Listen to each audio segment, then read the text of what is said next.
नमस्कार। चिसो क्रमशः बढ्दैछ। रुगा खोकी र ज्वरोको प्रकोप सुरु हुँदै गर्दा नयाँ कोरोना भाइरसको त्रास पनि उत्तिकै छ।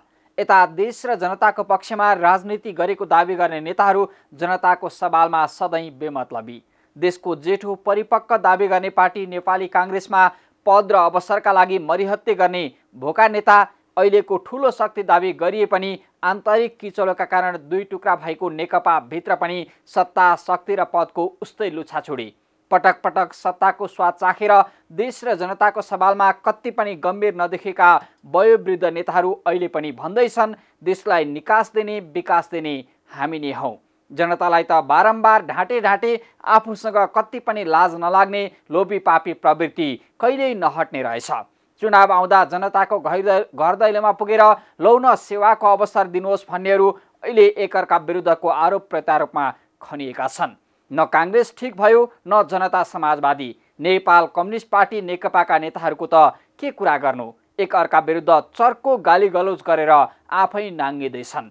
यति बेला प्रधानमन्त्री केपी शर्मा ओलीले असंवैधानिक कदम मार्फत संसद विघटन गरेर नेताहरूको असली चित्र उदाङ्गो पारिदिएका छन्। अब काङ्ग्रेसमा किचलो, जसपामा किचलो, राप्रपामा किचलो, नेकपामा किचलो, आन्तरिक कलह व्यवस्थापन गर्न शीर्ष नेताहरू बारम्बार असफल हुँदै गए। दोस्रो तेस्रो तहका युवा नेताहरू पनि विकल्पको खोजीमा हिम्मत नगर्ने खालका भए। कोही बोलिहाले पनि पद र अवसरका लागि गुटको स्वार्थमा हराए बिराए। गफमा मात्रै होइन, हाम्रा नेताहरू साँच्चै देश र जनताकै लागि राजनीति गरेको हो भने अब त्यागबाट नवयुगमा छलाङ मार्ने समय आएको छ। धेरैले त्याग गर्नु पर्दैन। हजुरबा पुस्ताबाट अहिलेको राजनीतिलाई बुबा पुस्तामा सारौं खाइपाइ आएको अवसर डाडु पुन्यु खुसिदा अलिकति गाह्रो पक्कै होला, तर बुढापाकाको स्वार्थको खिचातानीबाट देश र जनताले अवश्य मुक्ति पाउनेछ। नेकपाका 1 देखि 10 सम्मका शीर्ष नेताको दाबी गर्ने, काङ्ग्रेसका 1 देखि 10 सम्मको रोलक्रमका नेता, जसपा, राप्रपा सबै दलका 10 जना नेताहरूले त्यागको हिम्मत गर्ने हो भने भोलिको राजनीति केही समयमै हाम्रो पुस्तामा सर्नेछ। यसले थोरै भए पनि अहिलेको चाहना भावनालाई सम्बोधन गर्न सक्छ। ओली, प्रचण्ड, माधव, झलनाथ, वामदेव, शेरबहादुर, रामचन्द्र, कृष्णप्रसाद, प्रकाशमान, रामशरण, बाबुराम, महन्त, उपेन्द्र, राजेन्द्र, कमल, लोकेन्द्र बहादुर, पशुपति, प्रकाश चन्द्र लगायतका शीर्ष नेताज्यू देश र जनताको लागि त्याग गर्ने हिम्मत छ भने मात्रै जनताले तपाईहरूको जेल नेल त्याग तपस्याको गफ साँच्चै हाम्रा लागि रहेछ भनेर पत्याउनेछन्। आउनुहोस् सुरु गरौँ आम जनताले बेहोरेको समस्या, अभाव र सरकारी सेवा सुविधाको झन्झट समाधानको सारथी बन्ने कार्यक्रम जनताको इजलास। म पुण्य प्रसाद धमला। कार्यक्रमको सुरुवातमा हेरौँ यो झलक।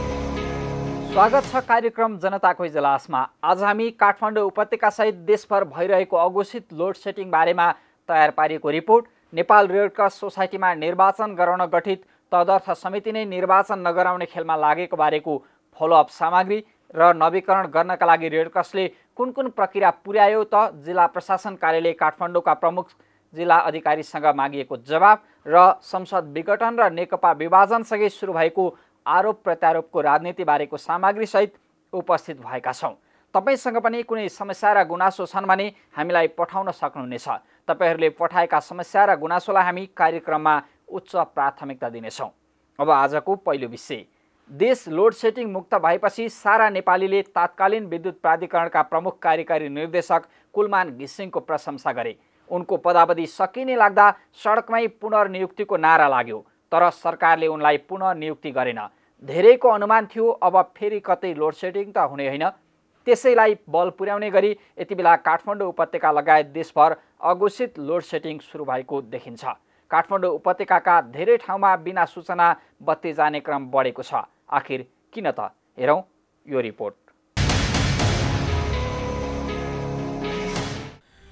लामो समय लोड सेडिङ मार खेपेका काठमाडौँ उपत्यकावासी, अझ भनौँ देशवासीले नेपाल विद्युत प्राधिकरणको नेतृत्वमा कुलमान घिसिङ आएको केही समयमै अन्धकारबाट उज्यालोमा बस्ने मौका पाए। अत्यास लाग्दो अँध्यारो युगको चमत्कारिक रूपमा अन्त्य गराएका कार्यकारी निर्देशक घिसिङ नेपाल विद्युत प्राधिकरणबाट बाहिरिएसँगै धेरैले अनुमान गरेका थिए अब फेरि अँध्यारोको युग सुरु हुन्छ। नभन्दै केही महिनादेखि नेपाल विद्युत प्राधिकरणले अघोषित लोड सेडिङलाई निरन्तरता दिन थालेको छ।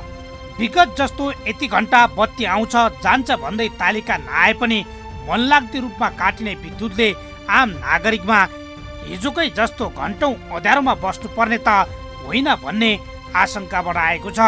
प्राधिकरणले लोड सेडिङ गर्ने सम्बन्धी कुनै सूचना तथा जानकारी औपचारिक रूपमा सार्वजनिक नगरे पनि बत्ती दैनिक अवरुद्ध हुनुले प्राधिकरणले अघोषित लोड सेडिङ सुरु गरेको हो कि भन्ने अनुमान सर्वसाधारणले गरिरहेका छन्। ठिक छ, अहिलेको परिस्थिति हेर्ने हो भने अब ठिक छ, अहिले के अरे काठमाडौँको यस्तो ठाउँ होइन, उता टाइममा यसो विद्युत नजाओस् होइन, लाइन नजाओस्, अब मार्का पर्न सक्छ। विद्यार्थीहरू अहिले के अरे लकडाउनको अवस्था, के अरे सबै विद्यार्थीहरू अनलाइनबाट मात्र पढेर हुन्छन्, क्लासहरू लिएर आउँछन्। त्यो अवस्थामा च्याप्टर लाइट गइदियो भने उनीहरूलाई डिस्टर्ब हुन्छ। त्यसैले अब सबैलाई मध्यनजर गरेर होइन, नेपाल सरकारले अब आफ्नो त देश के छ कस्तो छँदैछ, तर विद्यार्थीको भविष्य अब तिनीहरूको भविष्यलाई के हेरिदिनु पर्यो। कुलमान घिसिङ हुँदासम्म लाइन गएको थिएन है, त्यसपछि अर्को चेन्ज हुनुभयो नि, त्यसपछि अनि लाइन गइरह नि त। अनि हामीलाई कुलमान घिसिङ चाहियो के, लाइन अहिले रातारात इन्भर्टर भित्रिरह नेपालमा। त्यो इन्भर्टर भित्रिरह किनभने त्यो त तिनीहरूले कमिसन पाउँछन् नि त इन्भर्टर भित्राएपछि त। अनि त्यही भएर लाइन गइरह, इन्भर्टर किन्ने शक्ति फेरि सबैको हुन्न नि त, हामी नेपालीको सबैको इन्कम स्ट्याटस पनि त राम्रो छैन नि त। त्यही भएर हामीलाई लाइन चाहियो के। दिनदिनै म फेसबुकमा पनि म यसको बारेमा चाहिँ कम्प्लेन लेखेको छु होइन, स्ट्याटस लेखेको छु। एउटा फेरि पनि हाम्रोमा लोड सेडिङ गर्नको लागि सुनियोजित हो, यो पूर्वाधार तयार गरे हो। म एउटा प्राध्यापक मान्छे हो होइन, म प्राध्यापन गराउनु पर्ने मान्छे, मलाई हरेक समय कम्प्युटरको आवश्यकता पर्छ, बत्तीको आवश्यकता पर्छ।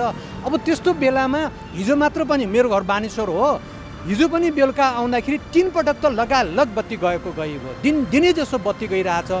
केही महिना अघिदेखि नै लोड सेडिङले निरन्तरता पाए पनि पछिल्लो केही दिन यता भने काठमाडौँ उपत्यकाका विभिन्न क्षेत्रमा दैनिक बिजुली अवरुद्ध हुँदै आएको छ। काठमाडौँ, ललितपुर र भक्तपुरका विभिन्न क्षेत्रमा रातिको समयमा बत्ती जान थालेको स्थानीयहरूले मात्रै होइन, नेपाल विद्युत प्राधिकरण आफै पनि स्वीकार गर्छ। घोषित वा अघोषित नाममा लोड सेडिङ भएको नभई विगतको जस्तै प्राविधिक कारणले बत्ती गएको भनिँदै गर्दा दिनहुँ जस्तै उही समयमा मात्रै बत्ती जानुलाई आम सर्वसाधारणले अघोषित लोड सेडिङ भन्न थालेका छन्। तर प्राधिकरण भने विगत जस्तै बत्ती जानु र आउनुलाई सामान्य प्रक्रिया भएको भन्दै आम नागरिकको चासो र जिज्ञासाको जवाब दिनबाट समेत भागिरहेको छ। यो पनि सुनौ। यो बत्ती टाइममा जाने कारण यो लोड सेडिङ चाहिँ होइन, जसरी केही मिडियाहरूमा आएको छ लोड सेडिङ भनेर, त्यो चाहिँ होइन। कारण के हो भन्दाखेरि यो 2 किसिमले बत्ती जान्छ। एउटा चाहिँ केही मेन्टेनेन्स गर्नको लागि, केही मर्मत सुधार गर्नको लागि, त्यसलाई हामी जुन प्रिभेन्टिभ मेन्टेनेन्स भन्छौँ, कुनै समस्या आउनु अगावै त्यसलाई चाहिँ निराकरण गर्नको लागि, त्यसको लागि पनि केही समय बत्ती अवरोध गरेर लाइन काटेर त्यसमा मर्मत सुधार गर्नुपर्ने हुन्छ। उदाहरणको लागि तपाईँलाई बिजुलीको पोल सार्नु पऱ्यो होइन, पोल सिफ्ट गर्ने कामहरू हुन्छ। सडक विस्तार गर्ने क्रममा पनि त्यो पोल सिफ्ट गर्नुपर्ने हुनसक्छ। अरू चाहिँ यो ट्रान्सफर्मरहरू बदली गर्नुपर्ने हुनसक्छ। त्यसै गरी विभिन्न वितरण प्रणालीका विभिन्न संरचनाहरूमा केही चाहिँ अदली बदली गर्नुपर्ने हुन्छ, पुरानोलाई नयाँले प्रतिस्थापन गर्नुपर्ने हुन्छ। त्यस्तो क्रममा केही समय बत्ती काटेर त्यो हामी काम गर्छौँ, त्यसले पनि बत्ती जान्छ। अर्को चाहिँ अनसेड्युल भनेको चाहिँ विदाउट नोटिस, के हामीलाई पनि थाहा हुन्न, त्यो चाहिँ विभिन्न प्राविधिक कारणले। हाम्रो वितरण प्रणाली, प्रसारण प्रणाली धेरै पुरानो छ, त्यसमा विभिन्न यो मौसम बदलीले पनि अब धेरै चिसो छ, दिउँसो घाम लाग्छ, यो यावत कारणहरूले पनि त्यसमा समस्या आउने गर्छ। कहिलेकाहीँ चाहिँ अब एक्सिडेन्ट पनि हुन्छ, कुनै गाडीले चाहिँ केही ठक्कर दिन्छ पोलमा होइन, त्यस्तो अवस्थामा पनि अब त्यसलाई हामीले सूचना दिएर फेरि मेन्टेन गर्ने भन्ने हुँदैन। तुरुन्तै हाम्रो प्राविधिकहरू स्ट्यान्ड बाई हुन्छन्, उहाँहरू त्यो नो लाइट टिम चाहिँ तुरुन्तै त्यो ठाउँमा गएर समस्या समाधान गर्छ। यी सबै कामहरू बत्ती काटेर गर्नुपर्ने भएकोले त्यो बत्ती काट्दाखेरि यो झ्याप भन्नुभयो तपाईँले, त्यो भन्न खोज्नुभयो होला, यो कारण हो। अघोषित लोड सेडिङ मात्रै होइन, गत 4 वर्षदेखि घट्दै आएको विद्युत चुहावट चालु आर्थिक वर्षमा बढ्न थालेको विभिन्न तथ्याङ्कले नै देखाएको छ। तथ्याङ्क अनुसार गत असोजमा प्राधिकरणको प्रणालीबाट वितरण लाइनतर्फ 14.29% विद्युत चुहावट भएको छ। यो गत वर्षको असोजभन्दा 2.31% बढी हो। गत वर्षको असोजमा वितरण लाइनतर्फको चुहावट 11.98%मा झारिएको थियो। चुहावट बढ्दा पछिल्लो समय नेपालमा भारतबाट आयातित बिजुली समेत बढेको छ। गत महिनाको तुलनामा यो महिना बिजुली आयात वात्तै बढेको छ। मङ्सिर महिनाको 5 गते जम्मा 6 लाख युनिट विद्युत भारतबाट आयात भएकोमा पुस 2 गतेसम्म आइपुग्दा 86,53,000 युनिट पुगेको छ। यो आयात झन्झन बढ्दो क्रममा देखिएको छ। अहिले विद्युत प्राधिकरणको 80 लाख युनिट विद्युत आपूर्ति र निजी क्षेत्रको 78 लाख युनिट विद्युत राष्ट्रिय प्रणाली मार्फत आपूर्ति भइरहेको छ। यसले पनि आयात बढ्दो क्रममा रहेको देखाउँछ। हुन त जाडो सिजनमा विद्युत खपत र माग पनि बढेको छ। 1 महिनाको अवधिमा दैनिक विद्युत खपत 60 लाख युनिटले बढेको प्राधिकरणको आकलन छ। मङ्सिरको सुरुवातमा दैनिक 1,80,00,000 युनिट हाराहारी मात्रै विद्युत खपत हुने गरेकोमा पुसको सुरुवातीसँगै विद्युत खपत बढेर 2.5 करोड युनिट पुगेको छ। आपूर्ति र खपतको तालमेल नमिल्दा विद्युत प्राधिकरणमा समस्या हुनु स्वाभाविक हो। तर आयात बढाउँदै चुहावट लगायतका समस्या समाधान गर्न नसकेर वितरण प्रक्रिया प्रभावित हुनु गम्भीर विषय हो। निरन्तर बत्ती कटौती प्राधिकरण समस्या देखाएर पन्छिने खेल। आम सर्वसाधारणमा नेपाल विद्युत प्राधिकरणले फेरि लोड सेडिङ सुरु गरेको त होइन भन्दै उब्जिएको जिज्ञासाको यथाशक्य छिटो चित्त बुझ्दो जवाब आउनुपर्छ। विद्युत व्यवस्थापनको तालमेल मिलाउन नसकेर वा नजानेर अँध्यारो युगको पुनरावृत्ति नहोस्, आम जनताको अपेक्षा यही नै छ। हो, जनता विगत जस्तो फेरि लोड सेडिङ भोग्न बाध्य नबनुन्। ऊर्जा तथा जलस्रोत मन्त्री फेरिए पनि, विद्युत प्राधिकरणमा प्रमुख फेरिए पनि लोड सेडिङको कार्यतालिका नआओस्। विद्युत प्राधिकरणले जनताले बुझ्ने गरी विद्युत आपूर्ति हुने नहुने अवस्थाको जानकारी दियोस्। विगत जस्तो फेरि कमिसनका लागि लोड सेडिङको भार नबोकाइयोस्। यति छ आम नागरिकको चाहना। अब आजको अर्को विषय। नेपाल रेड क्रस सोसाइटीमा एकै व्यक्तिको लामो समयसम्म हालिमुहाली भयो। संरचनादेखि भौतिक साधन दुरुपयोग मात्रै होइन, अनियमितता भयो भन्दै चर्को आवाज उठेपछि सरकारले सञ्जीव थापाको नेतृत्वमा रहेको पदाधिकारीलाई बर्खास्त गर्दै नयाँ तदर्थ समिति बनायो। तदर्थ समितिको काम भनेकै निर्वाचन गराउनु र रेड क्रसलाई वैधानिक बनाउन नवीकरण गर्नु थियो। तर तदर्थ समिति पनि पुरानै कार्य समिति जस्तै कर्मचारी नियुक्ति, बढुवा सरुवा र राजनीतिक कार्यकर्ता भर्तीमा व्यस्त देखिएको छ। कार्यदेशभन्दा बाहिर गएर आखिर तदर्थ समितिले किन काम गरिरहेको छ त? हेरौँ यो follow up report. Nepal red cross सोसाइटीलाई वैधानिकता दिन र निर्वाचन गराएर नयाँ कार्य समितिलाई हस्तान्तरण गर्ने जिम्मेवारी पाएको रेड क्रसको तदर्थ समिति आफै विवादमा मुछिएको छ। कार्यदेश विपरीत नियुक्तिदेखि निर्वाचनको मिति समेत धकेल्ने खेलमा तदर्थ समिति लागेको थप तथ्य बाहिरिएको हो।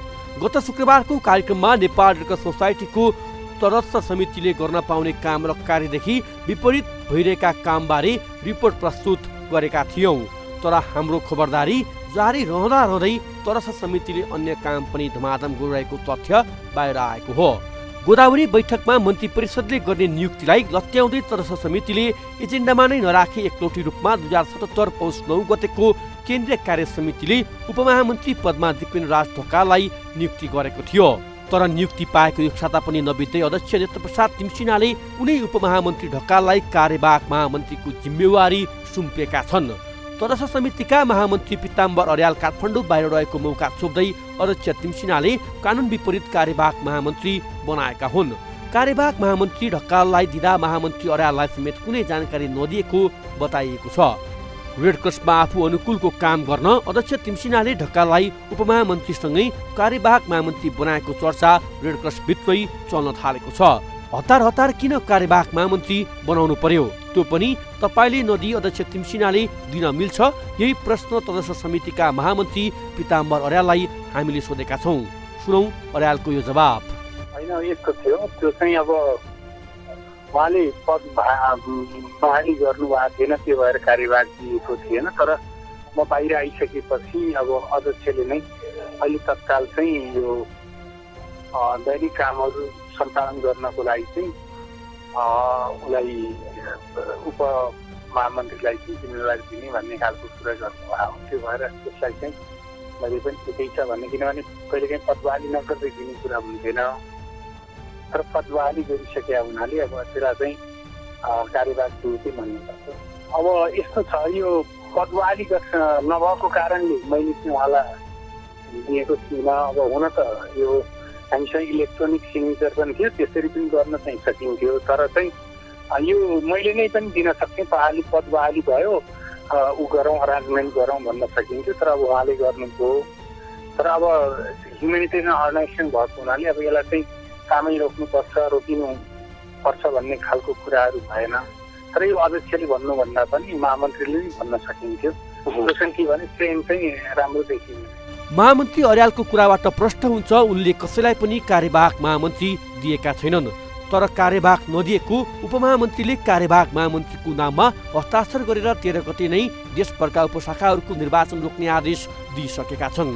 निर्वाचन नै गराउने जिम्मा पाएको तदर्थ समितिलाई आखिर के बाध्यता आइलाग्यो उपशाखाको निर्वाचन रोक्ने रेडक्रस कर्मीले समेत बुझ्न सकेका छैनन्। अझ गोदावरीमा भएको 294औं केन्द्रीय कार्यसमितिको बैठकपछि कार्यसमितिमा मनमुटाव भएर एकले अर्कालाई सिद्धाउने भन्दै बैठकले गरेका निर्णयहरू केरमेट गरी सच्याउन थालेपछि कार्यसमितिमा झनै विवाद बल्झिएको छ। अझ केही दिन अघि नेकपा विभाजनसँगै प्रधानमन्त्री केपी शर्मा ओलीले केन्द्रीय सदस्यमा नियुक्त गरेकी तदर्थ समितिकी अध्यक्ष शर्मिला कार्कीले नियम कानुन मिच्दै निर्वाचन गर्ने अभिव्यक्ति दिएकी छिन्। रेडक्रसका पदाधिकारी भएको व्यक्ति राजनीतिक दलको नेता हुन पाइँदैन। तर कार्कीले भने रेडक्रसको नवीकरण प्रक्रिया कानुनी रूपमा सम्भावना नभएको भन्दै क्रेन डोजर लगाएर भए पनि निर्वाचन गर्ने धम्की दिएकी छिन्। 2076 असार मसान्तदेखि नेपाल रेडक्रस नवीकरण भएको छैन। रेडक्रस नवीकरणका लागि आवश्यक कागजात जुटाउन नै पदाधिकारीलाई हम्बे परेको छ। के छन् त रेडक्रस नवीकरणका लागि चाहिने आवश्यक कागजात? काठमाडौँ महानगरपालिकाको सिफारिस, आर्थिक वर्ष 2073-74 देखि 75-76 सम्मको उपशाखा शाखा प्रदेश र केन्द्रीय कार्यसमितिको कर चुक्ता पत्र, आर्थिक वर्ष 2073-74 देखि 75-76 सम्मको उपशाखा शाखा प्रदेश र केन्द्रीय कार्यसमितिको लेखा परीक्षण प्रतिवेदन, आर्थिक वर्ष 2073-74 देखि 75-76 सम्मको आय व्यय र लेखा परीक्षण प्रतिवेदन उपशाखा शाखा प्रदेश र केन्द्रीय कार्यसमिति समेतको साधारण सभाबाट पारित गरेको प्रमाणित प्रतिलिपि, रेडक्रसका उपशाखा शाखा र प्रदेश कार्य समिति प्यान दर्ता प्रमाणपत्रको प्रतिलिपि, आर्थिक वर्ष 2072-73 देखि 2075-76 सम्म वैदेशिक सहयोग प्राप्त भएको रकममा समाज कल्याण परिषदबाट कार्यक्रम स्वीकृत भएको पत्र, आर्थिक वर्ष 2072-73 देखि 2075-76 सम्म वैदेशिक सहयोगबाट सञ्चालित कार्यक्रमहरूको समाज कल्याण परिषदबाट भएको अनुगमन प्रतिवेदन, कार्यक्रम गरेको प्रत्येक जिल्लाको स्थानीय अधिकारीको अनुमति पत्र, कार्यक्रम गरेको गाउँपालिका नगरपालिकाको सिफारिस पत्र, लेखा परीक्षकको 75-76 को कर चुक्ता पत्र, आर्थिक वर्ष 73-74 देखि 75-76 सम्मको प्रत्येक आर्थिक वर्षको वार्षिक प्रगति विवरण।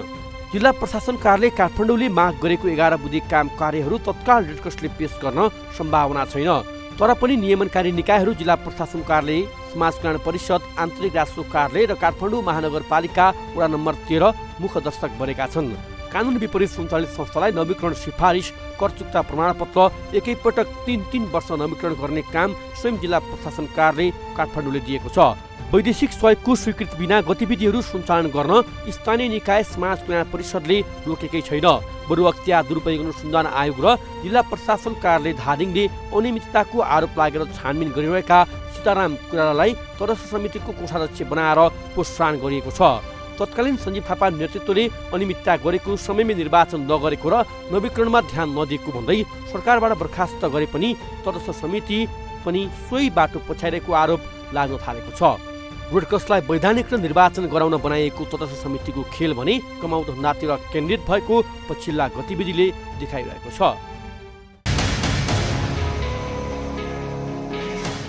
2076 असार मसान्तपछि रेडक्रस नवीकरण नै छैन। जिल्ला प्रशासन कार्यालय काठमाडौँले बारम्बार नवीकरणका लागि आउन पत्र पठाइरहेको छ, तर नवीकरण गर्ने जिम्मेवारी पाएको तदर्थ समिति समेत ध्यान दिइरहेको छैन। नवीकरण नभएको संस्थाले खुलेआम काम भने धमाधम गरिरहेको छ। के नवीकरण बिना काम गर्न मिल्छ? कानुनी दायरामा ल्याउन जिल्ला प्रशासन कार्यालय किन हच्कियो? यही प्रश्न हामीले जिल्ला प्रशासन कार्यालय काठमाडौँका प्रमुख जिल्ला अधिकारी कालीप्रसाद पराजुलीसँग सोधेका छौँ। हेरौँ अबका क्रममा पराजुलीसँगको यो संवाद। प्रमुख जिल्ला अधिकारी कालीप्रसाद पराजुली मसँग हुनुहुन्छ। सरलाई धेरै धेरै स्वागत छ। धन्यवाद। आराम हुनुहुन्छ? ठिक छ सर। सबैभन्दा पहिला 2076 9 महिना 1 गते नेपाल रेडक्रस सोसाइटीलाई काठमाडौँ जिल्ला प्रशासन कार्यालयको चलानी नम्बर 616 मा संस्था दर्ता नवीकरण सम्बन्धमा 11 बुँदे पत्रको जवाबको कार्यान्वयन गराउन तीन जिल्लाका प्रशासन अधिकारीहरूले लाग्नुभयो, प्रयास गर्नुभयो। अहिलेसम्म पनि संस्था वैधानिकतामा आउन सकेन। कहाँ पुगेको छ यो प्रक्रिया? कारण के हो सर? धन्यवाद। अब यो तपाईँले अघि पनि कुरा उठाउनु भयो। रेडक्रस भनेको एउटा परोपकारी सामाजिक संस्थाको रूपमा रहेको छ। यसले खास गरी विपदमा परेका व्यक्तिहरूको चाहिँ उद्धार गर्ने, त्यसपछि राहतका प्याकेजहरू ल्याउने र एउटा चेतनामूलक कार्यक्रम सञ्चालन गर्ने एउटा परोपकारी सामाजिक संस्था हो रेडक्रस। अब यस सम्बन्धमा चाहिँ अब नेपाल रेडक्रस सोसाइटीको अब धेरै एउटा आस्थाको केन्द्र पनि छ। सर्वसाधारण जनतादेखि लिएर सबैमा जब विपद पर्छ तब रेडक्रस भन्ने चाहिँ भनाइ छ। त्यही अनुसार रेडक्रसले पनि अब विभिन्न कामहरू गरिरहेको अवस्था हो। र अहिले पछिल्लो चरणमा जुन तपाईँले पनि कुराहरू उठाउनुभयो, त्यहाँ रेडक्रसको कार्य समिति, त्यहाँको काम कारबाहीहरू चाहिँ ठिक छैन अथवा गतिविधिहरू ठिक छैन भन्ने कुराहरूमा चाहिँ अब त्यो कुराहरू आइसकेपछि अब अहिले पछिल्लो चरणमा मन्त्री परिषदले तत्कालीन त्यो रेडक्रस समितिको कार्य समितिलाई चाहिँ भङ्ग गरेर अहिले तदर्थ समिति नेत्रप्रसाद तिमल सिन्हाको संयोजकत्वमा 33 सदस्यीय समिति गठन भएको अवस्था छ। र अब म पनि यो काठमाडौँ जिल्लाको प्रमुख जिल्ला अधिकारीमा भर्खरै 1 महिना जति भयो यहाँ म आइसकेको अवस्था हो। त्यसपछि मैले नेत्रप्रसाद तिमल सिन्हाजीलाई यहाँ आफ्नो कार्यकक्षमा बोलाएर के भइरहेको छ त रेडक्रसको गतिविधि हैन, तपाईँहरूले गर्नुपर्ने अब जस्तै यसको नवीकरणका कुराहरू छन्, निर्वाचनका कुराहरू छन्, यसलाई चाहिँ अनि तदारकताका साथ अगाडि बढाउनुपर्छ र तोकिएको समयभित्र तपाईँहरूले कार्य सम्पन्न गर्नुपर्छ भन्ने हिसाबमा उहाँसित छलफल भएको छ। र उहाँले पनि त्यही मसित त्यही प्रतिबद्धता जनाउनु भएको छ। अब तोकिएको समयमा 78 कार्तिक मसान्तसम्म हाम्रो म्याद छ। त्यो म्यादभित्र हामीले आफूलाई तोकिएको जिम्मेवारी चाहिँ पुरा गर्छौँ र भनेर भन्नुभएको छ। र यही विषयमा अब यसमा धेरै कुराहरू रेडक्रसको जोडिएको छ। यसको जग्गा खरिदका विषयमा, त्यहाँको आर्थिक अनियमितताका विषयमा, त्यसपछि त्यहाँ एउटा आर्थिक अनियमितता भयो भन्ने हिसाबमा अब एउटा छानबिन समिति पनि हाम्रो प्रशासनको अधिकृत समेतको संलग्नतामा एउटा समितिहरू गठन भएको अवस्था रहेछ। र त्यो समितिले दिएको प्रतिवेदन को कार्यान्वयन अब त्यहाँ अब कति कुराहरू अब हामीले गर्नेछन्, कति प्रहरीले गर्ने विषयहरू छन् र उहाँहरूको एउटा आन्तरिक टिमले पनि एउटा छानबिन प्रतिवेदन तयार गरेको छ। त्यो प्रतिवेदन पनि गृह मन्त्रालय मार्फत अहिले चाहिँ नेपाल सिआइबी र नेपाल प्रहरी अब काठमाडौँ प्रहरी परिसरले त्यस विषयमा अनुसन्धानहरू गरिराखेको छ। त्यहाँ अब ठगी भएका अथवा चाहिँ कृत्य गरेका विषयहरू के छन् त्यो पनि अनुसन्धानको पाटो रहेको छ। र त्यो सबै प्रतिवेदनहरूको कार्यान्वयन गर्नु भनेर हामीले स्पष्ट निर्देशन दिएका पनि छौँ। जस्तै सर 11 बुँदेमा के थियो भन्ने कुरा तपाईँ हामी सबै स्पष्ट छौँ र 11 बुँदेले स्पष्ट पार्छ कि संस्थाको वैधानिकतामा र संस्थामाथि उठेका आर्थिक अपचलनका विषयमा स्पष्ट ती बुँदाहरूमा उल्लेखित छन् र त्यही भएर तपाईँहरूले त्यो 11 बुँदे स्पष्ट रूपमा पेश गर्नु र हामी त्यसपछि वैधानिकको प्रक्रियामा जान्छौँ भन्नुभयो। तर यो बिचमा सञ्जय थापाको नेतृत्वले पनि ल्याउन सकेन र सञ्जय थापाको नेतृत्वलाई विघटन गर्दै सरकारले डाक्टर केशर मास्केको चाहिँ संयुक्त मतदाता समिति बनायो, त्यो पनि टिक्न सकेन। त्यसपछि नेत्रप्रसाद तिमसिनाको चाहिँ नेतृत्वमा पनि अहिले तदर्थ समिति कायम छ। दुईवटा रेडक्रसका तदर्थ समिति बने, तर हामीले माग गरेको कागजातहरू चाहिँ के आयो, के आउन सकेका छैन, आउन नसकिया भए किन ल्याउन सकिरहेको छैनौँ भनेर उहाँले भन्नुभएको छ। सर मुख्य प्रश्न यो 1 वर्ष भइसक्यो हामीले मागेको र त यो विषयमा उहाँसित अघि मैले पनि भने छलफल भयो होइन। त्यो हामीलाई तोकेको जिम्मेवारी हामी पुरा गर्छौँ, तोकेका कागजहरू अब हामी समयमा पेश गर्छौँ भनेर भन्नुभएको छ। केही कागजपत्रहरू पनि आएका छन्, त्यसको हामी अनुसन्धान पनि गर्दैछौँ। त्यो हेरेर र नपुग कागजहरू के हुन् होइन, त्यो जुन 11 बुँदेमा उल्लेख भएका विषयहरू त्यसमा थप हामीले माग्नुपर्ने कागजपत्रहरू मागिराखेका छौँ र जिल्ला प्रशासन कार्यालयले अब गर्नुपर्ने काममा चाहिँ यसलाई चाहिँ प्राथमिकतामा नै राखेर रेड क्रस सोसाइटीको कामलाई चाहिँ नियमित गर्ने अथवा चाहिँ जे देखिएको छ त्यसमा अनुसन्धान गरेर अगाडि बढाउने काम चाहिँ अहिले भइरहेको छ पछिल्लो चरणमा। भनेको कागजहरू आउने क्रम जारी छ। त्यसो भए एउटा प्रक्रियामा आउँदै गर्दाखेरि तदर्थ समितिमा जो रहेका व्यक्तिले बोलेका कति कुराहरू, पदमा रहिसकेपछि बोलेका कति कुराहरूको अर्थ लाग्छ। र विशेष गरी हिजो 77 पौष 14 गते नेपाल रेड क्रस सोसाइटीको कर्मचारी सङ्घको उद्घाटनमा म नाम तोक्दिनँ, उपाध्यक्षले जसरी हुन्छ यो रेड क्रसको वैधानिकताका लागि चाहिँ या भनौँ नवीकरणका लागि चाहिँ जिल्ला प्रशासन कार्यालयले माग गरेका कुराहरू हेर्दाखेरि धेरै गाह्रो देखियो। क्रेन डोजर लाएर भए पनि या माथिल्लो तहबाट भए पनि यसलाई हामी जसरी पनि गर्छौँ भन्नुको आशय यो सरकारको निर्णयलाई या सरकारको निर्देशनलाई नै चेतावनी दिए जस्तो देखियो। सर बुझ्नु भएको छ विषय, थाहा पाउनु भएको छ? अनि त्यस्तो मौकामा त्यसरी जसरी भए पनि गर्छौँ अथवा के गर्छौँ भनेर त्यस्तो केही पनि आएको छैन होइन। हामीले कागजपत्रहरू मगाइराखेका छौँ र तदर्थ समितिको संयोजकलाई अध्यक्षज्यूलाई पनि तपाईँहरूको संस्था चाहिँ पहिलो नवीकरण गर्नु पर्यो, नवीकरण गर्नको लागि चाहिने डकुमेन्टहरू तपाईँहरूले पुर्याइदिनु पर्यो, अनि त्यसपछि तपाईँहरूलाई तोकिएको जुन निर्वाचन छ त्यो निर्वाचन गराउनु पर्यो भनेर नै मैले भनिराखेको अवस्था हो। उहाँले हामी गर्छौँ भनेर भन्नुभएको छ, त्यसरी यहाँले जुन उठाए जस्तो विषय चाहिँ मौकामा आएको अवस्था छैन। निर्वाचनको पक्षमा उहाँहरू देखिनु भएको छ, निर्वाचन गर्छौँ भन्दै गर्दाखेरि अर्को एउटा प्रश्न राखेँ। तपाईँहरूले पटक पटक माग गर्नुभएका कागजात डाक्टर तिमसिनाको नेतृत्वले आएर दिएको देखिँदैन र आइरहेको प्रक्रियामा छ। तपाईँले भन्नुभयो सम्पूर्ण कागज आएको छैन, तर तपाईँको केही दिन अगाडि कार्यसमितिको बैठकले रेड क्रसमा उपशाखा, जिल्ला शाखा, प्रदेश सभाहरूको निर्वाचन रोक्ने पत्रचार गरेको छ देशैभर। र यो कार्य सम्मानित सर्वोच्च अदालतले नेपाल रेड क्रसको तत्कालीन कार्यसमितिलाई 2076-5-24 गरेको फैसला विपरीत भएन, जबकि निर्वाचनका लागि यो तदर्थ समिति बनिया हो। र उपशाखा तपाईँको चाहिँ जिल्ला शाखा, प्रदेश शाखाहरूको निर्वाचन रोक्नका लागि 13 गते परिपत्र भएको छ।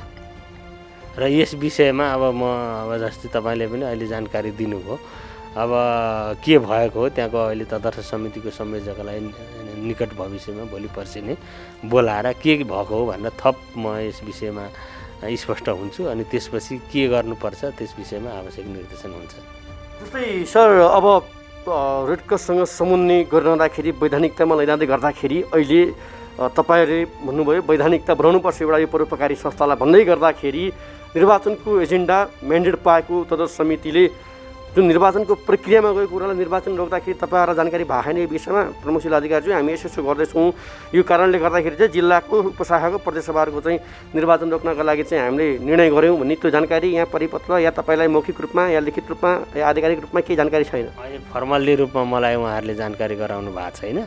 अब उहाँहरूले पठाएको चिठी अब कार्यालयमा नआइपुगेको अवस्था हो भने मलाई जानकारी भएन, तर मलाई यसरी चुनाव हामीले यो शाखा उपशाखाको अहिले नगर्नु भनेर रोक्ने भन्ने कुराहरू मलाई फर्मल्ली जानकारी गराउनु भएको छैन। यस विषयमा म उहाँहरूसित बुझ्छु।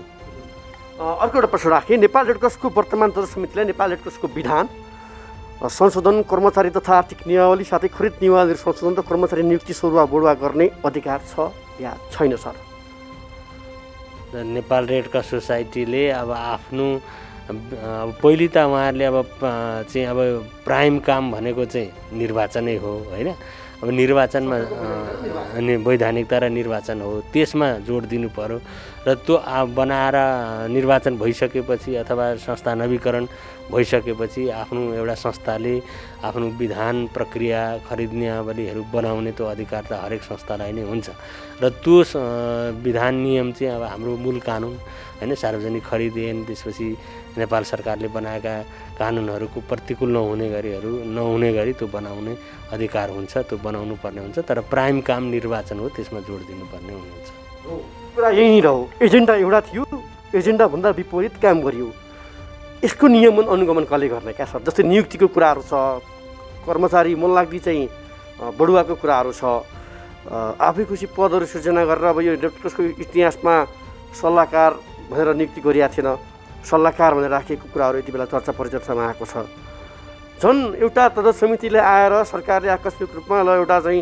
यसलाई एउटा निर्वाचनको प्रक्रियामा लैजाउँ यसमा रहेका विकृति विसङ्गतिको अन्त्य गरौँ भनेर जिल्ला प्रशासन कार्य सक्रिय हुँदा सरकार सक्रिय हुँदाखेरि आएको तदर्थ समितिले गर्ने मनोमानी चाहिँ व्यापक देखियो के यस्तो संस्थामा यसको नियमन चाहिँ कसरी हुन्छ भन्ने मूलभूत प्रश्न रह्यो सर ठिकै छ तपाईँले जुन अहिले पछिल्लो चरणमा जुन कुराहरू उठाउनु भएको छ अब प्राइम काम चाहिँ यो हो तर अरू कामहरू भइरहेका छन् भन्ने जुन विषय आयो यो विषयमा चाहिँ अब नगरी नहुने जस्तै अब संस्था सञ्चालन भइसकेपछि त्यो संस्था रन हुनको निम्ति त विभिन्न कामहरू त गर्नुपर्ने हुन्छ त्यसमा अब नगरी नहुने सञ्चालन नगरी नहुने काम के हो त्यो प्रायोरिटीमा परेको हो विषय हो कि होइन त्यो विषयमा त उहाँहरूले गर्नु पाउनुहुन्छ तर अब त्यो अरू अन्य विषयहरू के छन् त्यस विषयमा पुनः म चाहिँ यस विषयमा म उहाँहरूसँग बोलाएर छलफल गरेर अब भएका कामहरू नगरी नहुने कामहरू रहेछ भनेदेखि त त्यो गर्न दिनु पनि पर्छ तर त्यस्तो प्राइम कामहरू छोडेर अब पछि गर्दा पनि हुने कामहरू छ भने त्यो चाहिँ यसो गरौँ भन्ने हामी सहजीकरण गर्छौँ उदाहरण राखेँ मैले नेपाल रेड क्रसको विधानमा गत वर्ष तपाईँको कार्यालय भनौँ हाम्रो कार्यालयले 41 दफाहरूमा संशोधनसहित प्रमाणीकरण गरेको थियो र नेपाल रेड क्रस सोसाइटीले नेपाल सरकारले ती दफा विपरीत गठन तथा निर्णय कार्यान्वयन गरिरहेको छ र जस्तै दफा 50 बमोजिम तदर्थ समिति गठन भएको छ अहिले दफा 50 र उनीहरूले रेड क्रस सदस्य बनेको 4 वर्ष पुरा भएको छैन जुन अहिले तदर्थ समिति छ जुन विधान संशोधन गर्दाखेरि 50 दफामा रेड क्रसको सदस्य बन्नका लागि 4 वर्ष भएको हुनुपर्ने भनेर स्पष्ट व्यवस्था हामीले लेखेका छौँ र विधानको दफा 45 को दफा 2 अनुसार संस्थाको बैंक खाताहरू अध्यक्ष र कोषाध्यक्षको अनिवार्य दस्तखतबाट सञ्चालन हुनेछ भन्ने कुरा संशोधनमा हामीले लेखेका छौँ र संशोधन गऱ्यौँ तर वर्तमान तदर्थ समितिको निर्णयबाट 50 लाखसम्मको रकम कार्यकारी निर्देशक र लेखा शाखाको विभागीय प्रमुखको दस्तखतबाट वित्तीय संस्थाहरूको खाताबाट सञ्चालन भइरहेको छ यो हामीले बनाएको कानुन हामीले यो कानुनको पालना गरौँ भनेर जुन बनायौँ संशोधन गऱ्यौँ यसको कार्यान्वयन खै छ त्यो विधान बमोजिमै सबै काम गर्नुपर्ने हुन्छ होइन अब यो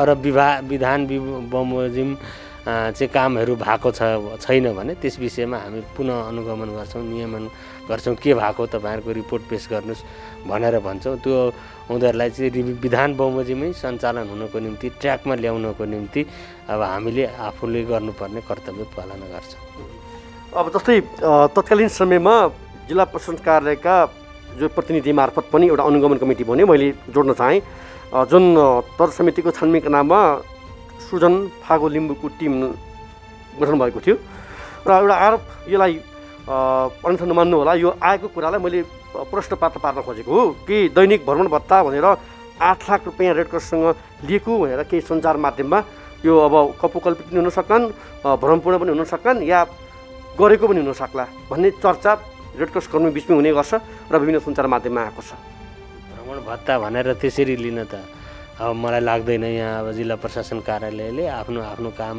गर्नलाई आन्तरिक आफ्नै बजेट हुन्छ होइन अब मिटिङ गरेर कुनै भत्ता सत्ता बैठक भत्ताहरू लिएको छ गरेको छ भने त मैले बुझ्नुपर्ने हुन्छ तर अब मेरो जानकारीमा त्यसरी 8 लाख रुपियाँ अब जिल्ला प्रशासनले अनुगमनको नाममा अथवा के को नाममा लिए जस्तो मलाई लाग्दैन अब यदि लिएको रहेछ भने अब थप अब अहिले तपाईँले मलाई भन्नुभयो होइन अब फर्मल इन्फर्मल के हो यसको आधिकारिकता मैले बुझ्नुपर्ने हुन्छ अब बुझेर त्यो अब नियम विपरीत छ भने त्यस विषयमा पनि जिल्ला प्रशासन कार्यालयको चाहिँ सरोकार रहन्छ तर अब यो चाहिँ अब यसरी अब त्यो आरोप चाहिँ के हो त्यसमा चाहिँ हामीले सत्य तथ्यमा गएर मात्रै बुझ्नुपर्ने हुन्छ। हावा नलागिकन पात हल्लिँदैन र यो केही चिज केही कुराहरू नभइकन यतिकै आगो पनि हुन सक्दैनन्। त्यस कारणले हामीले हजुरलाई अनुरोध के गर्यो भन्दाखेरि चाहिँ कल्पित पनि हुन सक्लान् या कुनै व्यक्तिमाथिको प्रतिष्ठित पनि हुन सक्ला। यद्यपि एउटा सरकारी ओहदामा बसेको व्यक्तिमाथि प्रश्न उठेपछि त्यसको नैतिक रूपमा जवाब दिनुपर्छ। त्यो पक्कै हुन्छ। अब म तपाईँले अहिले भन्नुभयो यो विषय,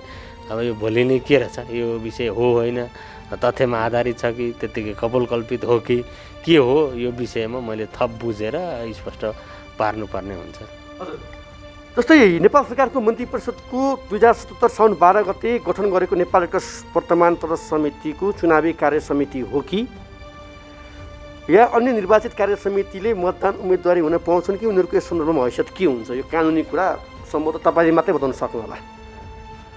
अब यसको त अब विधान हेर्नुपर्ने हुन्छ होइन। विधानमा त्यसको को उम्मेदवार हुन पाउने, अब त्यहाँ उम्मेदवारको योग्यता होइन, मतदाताको योग्यता त्यहाँ सबै उल्लेख भएको हुन्छ। उनीहरूको सदस्यता शुल्कका कुराहरू, सदस्यता नवीकरणका कुराहरू होइन, रेड क्रसको ती सबै प्रक्रिया पुगेको व्यक्ति नै त्यसको आधिकारिक उम्मेदवार हुने, मतदाता हुने भनेपछि विधानमा उल्लेख भए बमोजिम नै त्यो चाहिँ उनीहरूले भाग लिन पाउने अवस्था हुन्छ।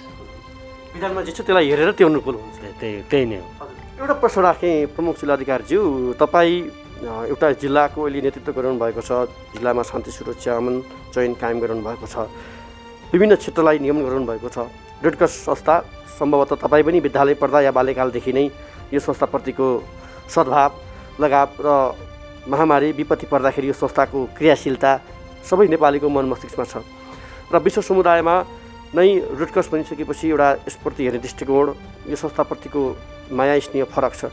तर हाम्रो मुलुकमा नेपाल रेड क्रस त्यो हिसाबले या त्यो प्रवृत्तिले स्थापित हुन सकेन। जहिले पनि विवादित, अनियमितता, संस्थाको वैधानिकता र विशेष गरी आर्थिक अपतनको आरोप लाग्यो र लामो समय एउटा व्यक्ति नेतृत्वमा रहिरहँदाखेरि यस्ता खालको गतिविधि भयो भन्ने कुराहरू पनि अहिले पछिल्लो समय उठेको छ।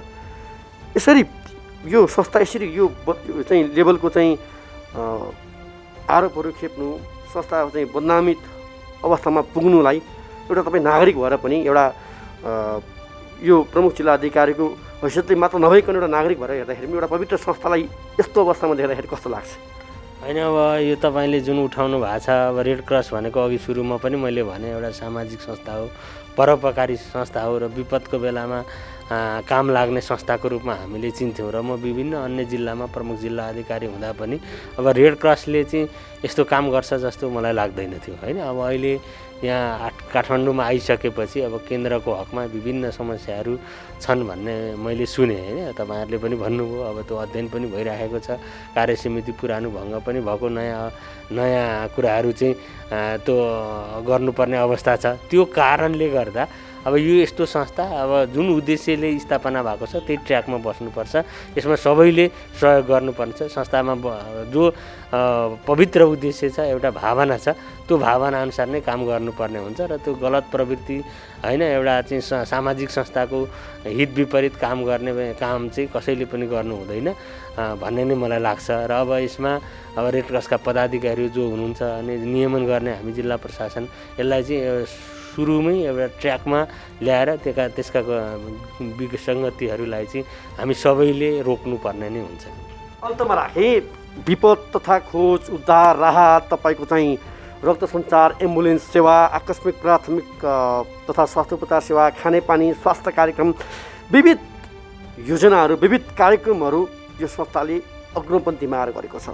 तर विगत 3-4 वर्षदेखि संस्था धराशायी, संस्थाको वैधानिकता, संस्थाको आर्थिक अनियमितता लगायतका विविध कुराहरूमा प्रश्नहरू उठिरहेका छन् र कति निकायले त यहाँ भ्रष्टाचार भएको छ भनेर सरकारी निकायका प्रतिवेदनले भनिसकेको अवस्था छ।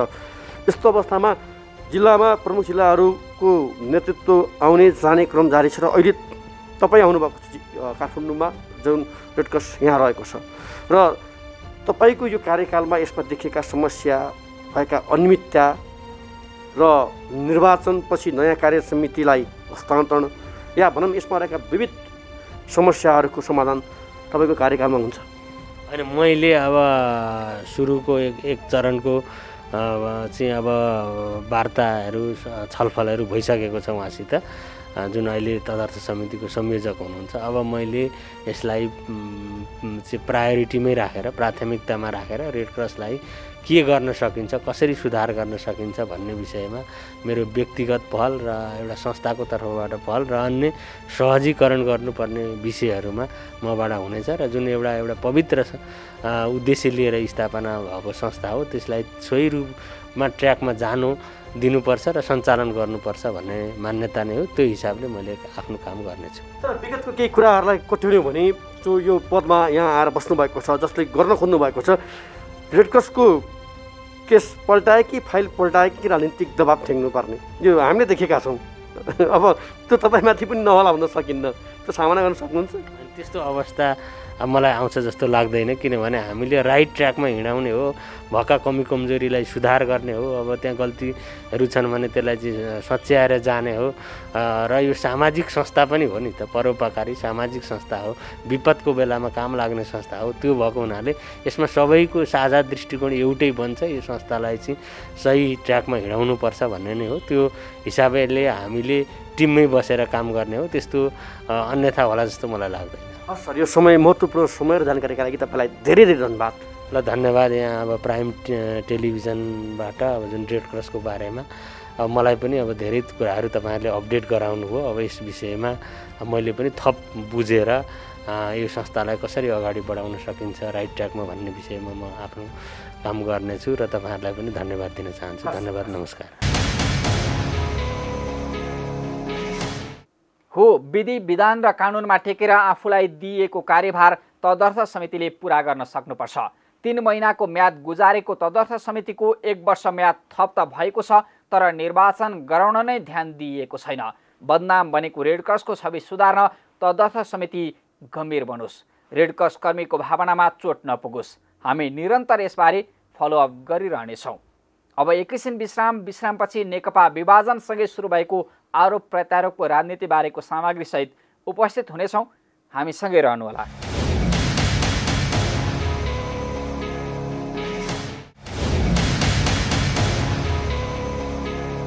विश्रामपछि स्वागत छ। तपाईँ हेर्दै हुनुहुन्छ कार्यक्रम जनताको इजलास।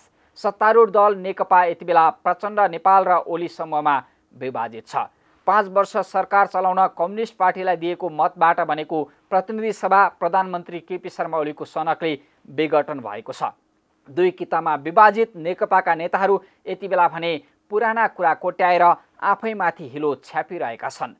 एकले अर्कोलाई सिद्ध्याउने गरी आरोप प्रत्यारोपमा नेताहरू उत्रिँदा राजनीति कर्मीको छवि नै धुमिलिएको छ। जनताका समस्या भन्दा पनि आफ्नै स्वार्थमा गरिएका आरोप प्रत्यारोप समितिको यो रिपोर्ट हेरौँ।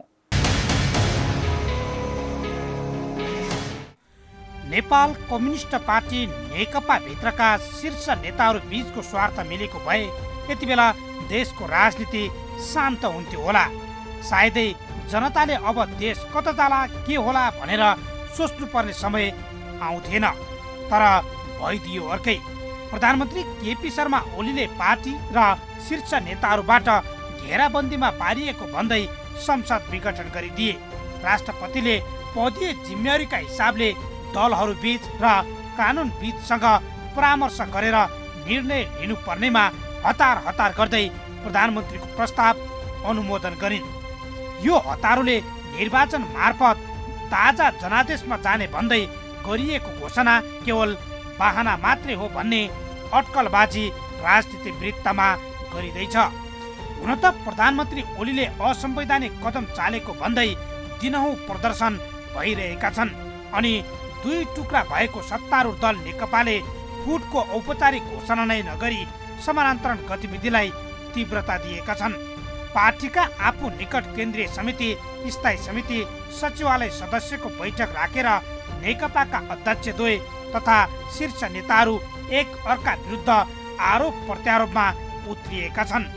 प्रधानमन्त्री केपी शर्मा ओली सिङ्गो नेकपाको नेता बन्न छाडेर गुट चलाउन सक्रिय बन्दा तत्कालीन माओवादी अध्यक्ष पुष्पकमल दाहाल प्रचण्डले नेकपाका वरिष्ठ नेता माधव कुमार नेपाल, झलनाथ खनाल, भीम रावल लगायतका थुप्रै नेतालाई आफ्नो गुटमा पार्न सफल भएका छन्। यसलाई कतिपयले बाहिर बसेर एमाले फुटाउन नसकेका प्रचण्डले नेकपा भित्र छिरेर एमाले फुटाएको रूपमा अर्थ्याएका छन्। ओली अहिलेको अवस्थाको सबै दोष प्रचण्डमाथि थुपारेर आफूलाई देश र जनताको नायक भएको जसरी उभ्याउन खोज्दैछन् भने प्रचण्ड नेपाल पक्ष कुनै ओलीलाई खलनायकका रूपमा चित्रण गरिरहेका छन्। देशमा संवैधानिक सङ्कट उत्पन्न भएको चिन्ता र निकास कसरी खोज्ने भन्दा एक अर्का विरुद्धको मनमुटाव पोख्ने थलो बनेका छन् नेकपाका दुई गुटका भेला बैठक लगायत फोरमहरू। बालुवाटारको आफू निकट केन्द्रीय समिति बैठकमा मात्रै होइन, नेता तथा कार्यकर्ता प्रशिक्षणमा जहाँ पुग्दा पनि नेकपा ओली समूहका अध्यक्ष केपी शर्मा ओलीले प्रचण्ड माधव नेपाल समूह पद र अवसरको लोभी भएका कारण सरकारले काम गर्न नसकेको चौतर्फी घेराबन्दीबाट देश र जनतालाई निकास दिन नै संसद विघटनको बाटो रोजेको दाबी दोहोऱ्याइरहे। कसैलाई निष्कासन गर्ने, कसैलाई कारवाही गर्ने, कुदेर राष्ट्रपति कहाँ पुग्ने, कुदेर सभामुख कहाँ पुग्ने, कुदेर कहाँ पुग्ने, यही प्रकारको खेती। त्यसकारण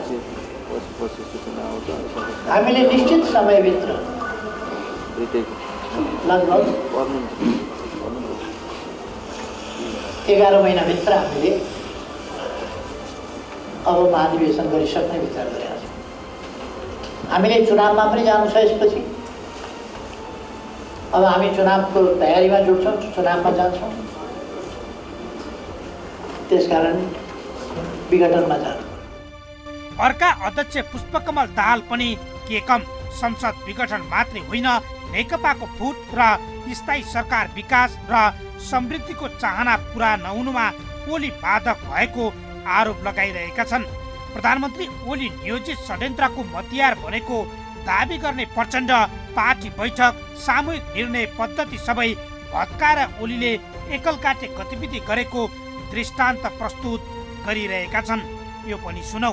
उहाँले कहिले अध्यादेश मार्फत, कहिले अर्को पार्टी दर्ता गरेर, कहिले देशव्यापी रूपमा आफ्नो पक्षका युवाहरूलाई जुलुस निकाल्न लगाएर जबरजस्त पार्टीभित्र भाँजो ल्याउने, पार्टीभित्र फाटो पार्ने, पार्टीभित्र छलफल बहसको प्रणालीलाई सिद्ध्याउने अभियान नै उहाँले चलाउँदै आउनुभएको थियो।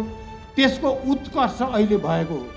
यति मात्रै होइन, नेकपा अध्यक्ष प्रचण्डले त पुस 5 गते बिहान 5:30 बजे प्रधानमन्त्री ओलीले संसद विघटन गर्ने योजना बनाएको जानकारी पाएको र यो असंवैधानिक कदम रोक्न सहमतिको सहज 2 विकल्प सहित 11:30 बजे अध्यक्षद्वय बसेर निकासको अन्तिम प्रयास गर्ने सहमति लत्याएर ओलीले हतार संसद विघटनको बाटो रोजेको आरोप लगाइरहेका छन्। विगत 1 वर्षदेखि नै ओली नियोजित षड्यन्त्रको मतियार बन्ने खेलमा लागेको आरोप प्रचण्डले लगाएका छन्। यो पनि सुनौ। पार्टीको वैधानिकताको कुरा र सूर्य चुनाव चिन्हको कुरा, यो त दिनको घाम जत्तिकै छर्लङ्ग छ। 70% भएको पार्टी नहुने, अनि 100 को वरिपरि बसेर 1200 बनायो भनेर नौटन्की गर्ने, त्यो पनि कहीँ छलफल छैन। कहीँ छलफल छैन। एकजना व्यक्तिले 1200 भनेपछि 1200 हुने, यस्तो पनि हुन्छ दुनियाँमा कहीँ? कम्युनिस्ट सिद्धान्त, पद्धति, विधि। एकजनाको सनकमा संसद भङ्ग, सनकमा चाहिँ चुनावको घोषणा, सनकमा चाहिँ 1200 एकजनाले सिधै, त्यहाँ कहीँ छलफल छैन। त्यसकारण कमरेडहरू, यो ऐतिहासिक क्षण हो। हामी जति सशक्त रूपले अगाडि बढ्छौँ त्यति छिटो यो सच्याइन्छ। मैले बुझ्दा सडकले नै हो सच्याउनु, जनताले नै हो सच्याउनु। संसद विघटनले नेकपाका शीर्ष नेताहरूको असली रूप सतहमा ल्याइदिएको छ। एक अर्काको आलोचना र विरोधकै लागि नेताहरूले राजनीति गरेको जस्तो देखिएको छ। हुन त प्रमुख प्रतिपक्ष दल नेपाली कङ्ग्रेसभित्र पनि नेताहरूको उस्तै स्वार्थगत आकाङ्क्षा छ। जसपा राप्रपा पनि के कम एक अर्कालाई नेता स्वीकार्न तयार नहुँदा भागभण्डामै पार्टीको एकीकृत रूप देख्न पाइएको छ। भागभण्डा र पद मिल्दा सब ठिक, शीर्ष नेताहरूको चित्त नबुझ्दा देश र जनता नै समस्यामा सामना गर्न बाध्य हुनुपर्ने फोहोरी राजनीतिक संस्कार अब सच्याउन आवश्यक छ। नेकपा भित्रको किचलो र सडकमा पोखिएको आरोप प्रत्यारोप राजनीतिक कर्मीका लागि सिकाइको अभ्यास बनोस्। प्रधानमन्त्री ओलीका विरुद्ध सबै दल एकातिर छन्। दैनिक आन्दोलन पनि भइरहेको छ। तर निर्वाचनको रटान लगाउँदै ओलीले सुने नसुने झैँ गरिरहेका छन्। न संवाद छ न छलफल। तर दैनिक गरिने आन्दोलनले जनतालाई दिएको शास्तिबारे कहिलेसम्म सबै बेखबर। यी र यस्ता कुनै पनि पीडा व्यथा समस्या अनि गुनासोमाथि कार्यक्रम जनताको इजलास मार्फत निरन्तर खबरदारी गरिरहनेछौँ। व्यवसायीले नीति नियम मिचेर गरेका बदमासी, जनताको गुनासो र कथा व्यथासँगै सरकारी निकायबाट दिने सेवा प्रवाहमा भइ गरेका कमजोरी केलाएर हामी सुधारको प्रयास कार्यक्रम मार्फत खोज्नेछौँ। तपाईँ हामीलाई आफूले बेहोरेका समस्या र गुनासो स्क्रिनमा देखाइएको टेलिफोन नम्बर र इमेल ठेगानामा पठाएर वा टिपाएर समस्या समाधानको साझा आवाज बन्न सक्नुहुनेछ। हौस् त आजका लागि जनताको इजलास यति नै। फरक विषयवस्तु र तपाईँहरूकै गुनासोसहित अर्को कार्यक्रममा पुनः उपस्थित हुने नै छौँ। प्राइम टाइम्स टेलिभिजन हेर्दै रहनुहोला। नमस्कार।